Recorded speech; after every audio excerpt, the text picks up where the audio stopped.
The response. Commander Galactic stood immobilized, both physically by the quantum technology that had rendered his guard's armor useless, and mentally by the shocking reversal of the situation.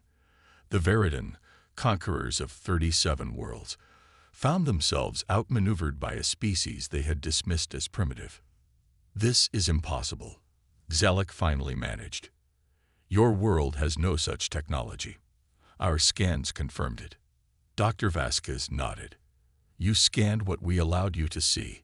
Humanity learned long ago to keep our greatest achievements hidden, not just from alien visitors, but from ourselves. Each nation developed pieces of what you're experiencing now, fragments of technology kept secret even from allies. Only when faced with extinction did we share those secrets." On the screens surrounding them, the situation in orbit was becoming clear. The Veridan fleet, once poised to rain destruction upon Earth, now drifted powerless.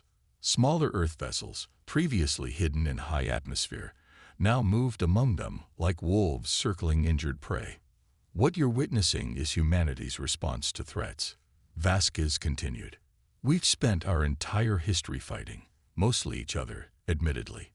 We've become very good at it. But we've also learned when not to fight, when to smile and nod while preparing our countermove."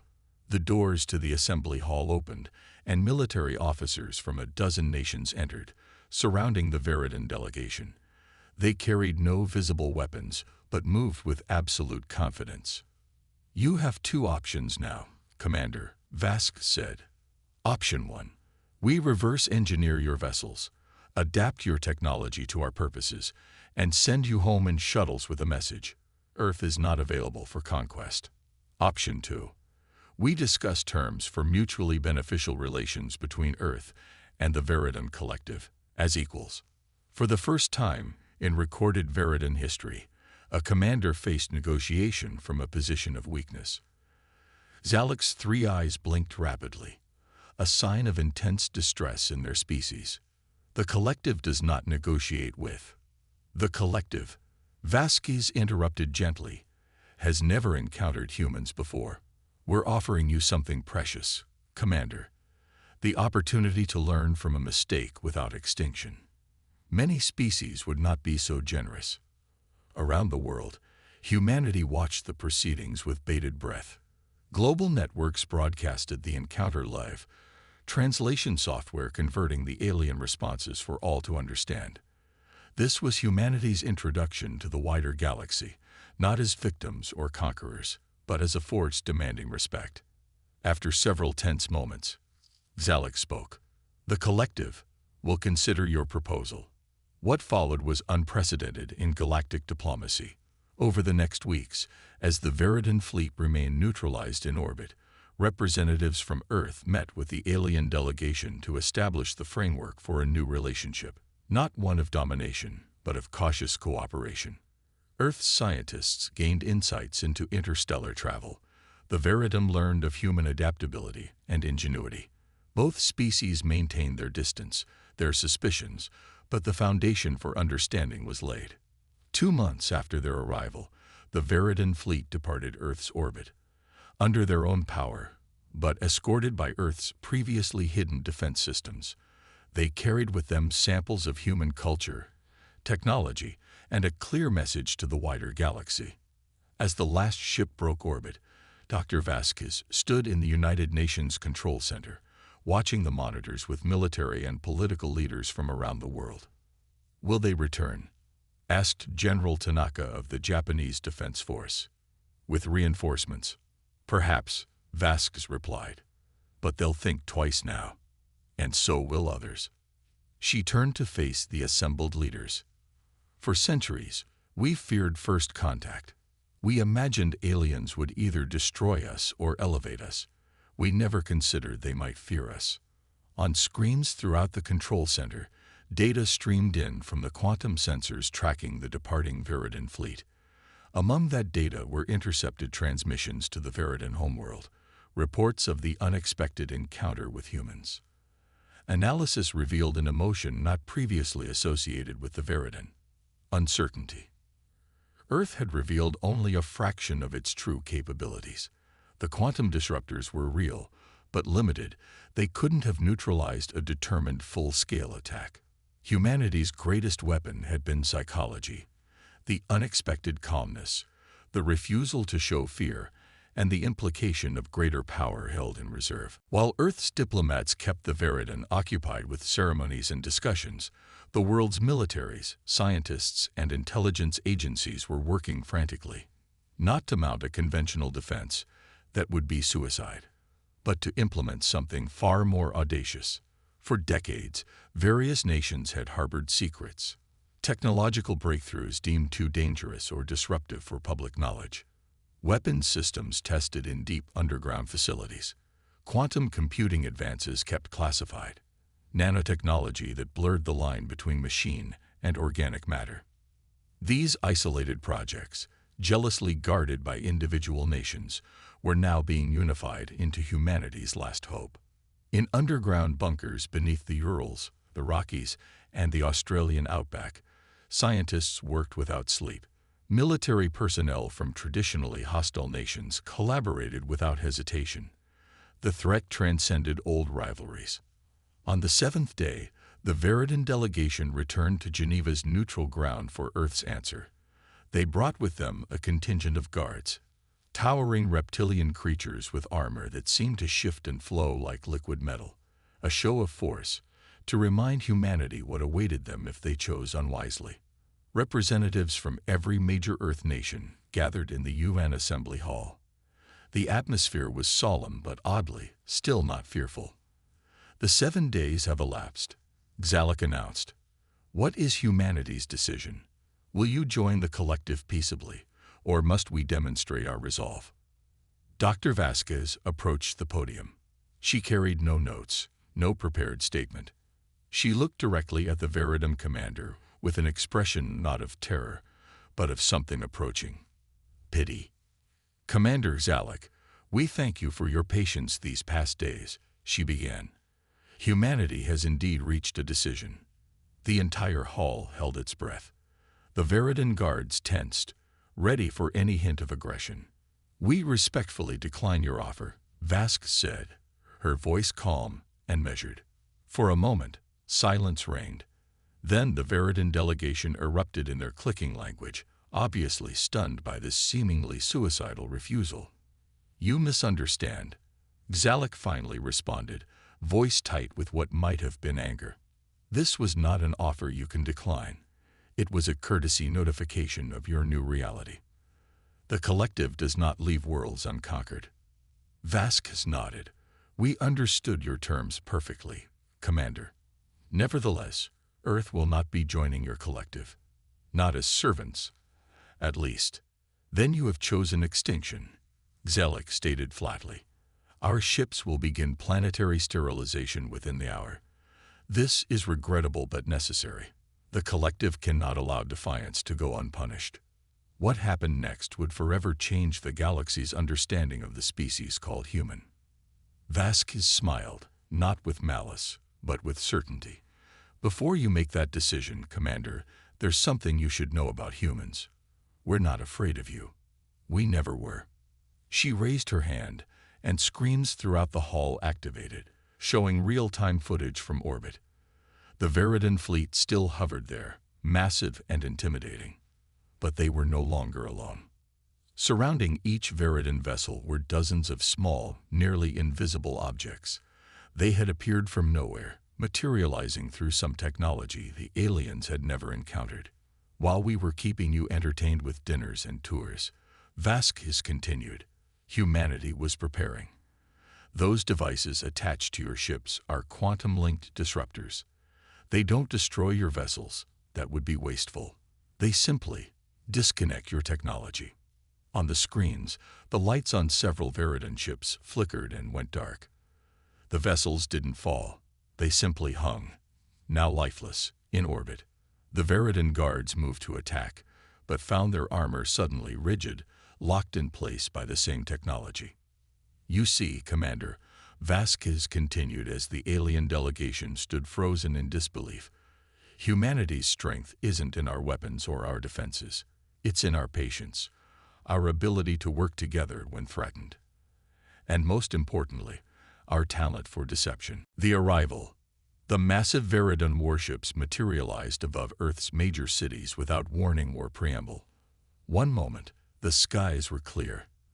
The next, colossal vessels of gleaming obsidian and crimson hovered silently over New York, Beijing, London, Moscow, and Delhi. They blotted out the sun with their immense hulls, casting long shadows across terrified populations below. Humanity had long speculated about first contact. Scientists, philosophers, and fiction writers had imagined countless scenarios of how aliens might arrive. None had predicted this, the sudden appearance of a fleet so vast and technologically advanced that resistance seemed futile before it had even begun. Global communications erupted in chaos. News networks broadcast continuous footage of the alien ships, their strange geometries defying conventional engineering. Military forces worldwide went to high alert, but no orders to engage were given. What defense could Earth mount against visitors who could traverse the stars? 3 days passed in tense silence. The Veridon ships remained motionless, observing. Earth waited. Then they came. The first landing occurred in neutral territory, Geneva, Switzerland. A sleek shuttle descended from the largest ship, touching down in Ariana Park near the United Nations offices. From it emerged the Veridon delegation. Tall, slender beings with iridescent blue-gray skin and 4 arms. Their eyes, 3 of them, arranged in a triangle, were solid black and unreadable. "We are the Veridon Collective," announced their leader, speaking through a device that translated their clicking, multi-toned language into perfect English. "We claim this world as our new resource domain. Your species will serve or be removed." The terms were not negotiable. Earth would surrender its sovereignty, its resources, and much of its population would become laborers for the Veridon. In exchange, humanity would be permitted to survive under Veridon protection. "You have 7 of your Earth days to prepare your people for transition," the Veridon commander stated. "Resistance is inadvisable. The Collective has annexed 37 worlds. None who resisted exist now." What happened next confused the aliens completely. Earth's representatives, hastily assembled from various nations, responded with unexpected calm. There was no panic, no desperate pleas, no immediate surrender. Instead, the human delegates nodded politely and requested time to confer with global leadership. "Of course," the human representative said, a middle-aged woman named Dr. Elena Vasquez, who had been a diplomat for 20 years. "We appreciate you coming in person to deliver your message. We will need to discuss this among our various nations. Perhaps we could arrange accommodations for your delegation while we deliberate." The Veridon commander's 3 eyes blinked in asynchronous surprise. Their mandate was clear: submit or perish. Yet these humans responded as if this were a routine diplomatic exchange, not an existential ultimatum. Behind closed doors, Earth's leaders gathered virtually. Military generals, scientists, politicians, and intelligence officers from dozens of nations joined an encrypted conference, unlike any in history. "They expect us to either surrender immediately or attempt some futile military response," said General Wei of the Chinese forces. "Their technology is centuries beyond ours. Conventional weapons would be useless." "Then we give them neither," replied President Mwandi of the African Union. "We buy time. We show neither fear nor aggression." This strategy, unprecedented in human history, was not born of naivety but of necessity. Earth needed time, and showing fear would only encourage the Veridon to press their advantage. Instead, humanity would present a unified front of diplomatic engagement. For the next 5 days, Earth's representatives hosted the Veridon delegates. They arranged tours, formal dinners, and cultural exchanges, all while smiling politely and offering nothing concrete. The Veridon commander, Galactic, grew increasingly perplexed. In all their conquests, no species had responded this way. They typically encountered either immediate capitulation or desperate, doomed resistance. This calm civility was unsettling. "Your people do not seem to grasp the severity of your situation," Zalek finally said during a diplomatic dinner on the sixth day. "We have conquered worlds far more advanced than yours. Your weapons cannot harm us. Your defenses cannot stop us. Yet you continue these pleasantries." Dr. Vasquez smiled gently. "We understand completely, Commander. Humanity has faced existential threats before, from nature, from ourselves. We've learned that panic serves no purpose. We are simply processing your proposal with the attention it deserves." What Zalek couldn't know, was what was happening behind the scenes. In the months that followed, Earth underwent rapid transformation. The technology sharing between nations that began as emergency cooperation became formalized. Breakthroughs in energy production, medicine, and computing that had been hoarded by individual countries now benefited all humanity. Defense systems were expanded, utilizing principles gleaned from Viridian technology. Early warning stations were established throughout the solar system. Humanity prepared, not just for the possible return of the Viridian, but for contact with other galactic civilizations. 1 year after the departure of the Viridian fleet, humanity detected a new signal. Another alien vessel, not Viridian in design, approached the outer edges of the solar system. This ship was smaller, seemingly designed for exploration rather than conquest. Earth's response was immediate but measured. Defense systems activated but remained passive. Communication arrays targeted the incoming vessel with a simple message in mathematics, the universal language. "We are humanity. We welcome peaceful exchange. We respond proportionally to all actions." The alien vessel paused at the edge of the system. For 3 days, it remained motionless, presumably analyzing Earth's message and the subtle demonstration of defensive capabilities that accompanied it. Then came their reply, also in mathematical code. "We have heard of Earth. We come to learn, not conquer." When asked how they had heard of Earth when humanity had encountered only the Viridian, the aliens' response sent ripples through human society. "The galaxy speaks of the world that stood against the Viridian without fear. We wish to see for ourselves." Earth's reputation had preceded it.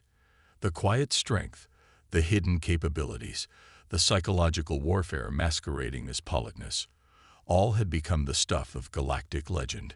Humanity's first interstellar conflict had ended not with destruction, but with respect. In her office overlooking Geneva, Dr. Vasquez read the report of this second contact with a small smile. On her desk sat a curious artifact, a crystalline structure gifted by Commander Zalek before the Viridian departure. It was a symbol rarely bestowed in their culture, an acknowledgement of worthy opposition. Vasquez touched the crystal lightly. "We were patient," she murmured to herself, "but patience isn't weakness. The galaxy is learning that now." Outside her window, Earth continued its business under skies no longer seen as empty. Humanity went about their lives with new purpose and unity, aware now that they were not alone in the universe, and that the universe was becoming aware of them. Earth's silent warning had been delivered. We were polite, but that was a choice, not a necessity. The rest of the galaxy would do well to remember that distinction. The polite ones are often the most dangerous. Earth had proven this maxim true on a galactic scale, and the stars themselves seemed to take notice.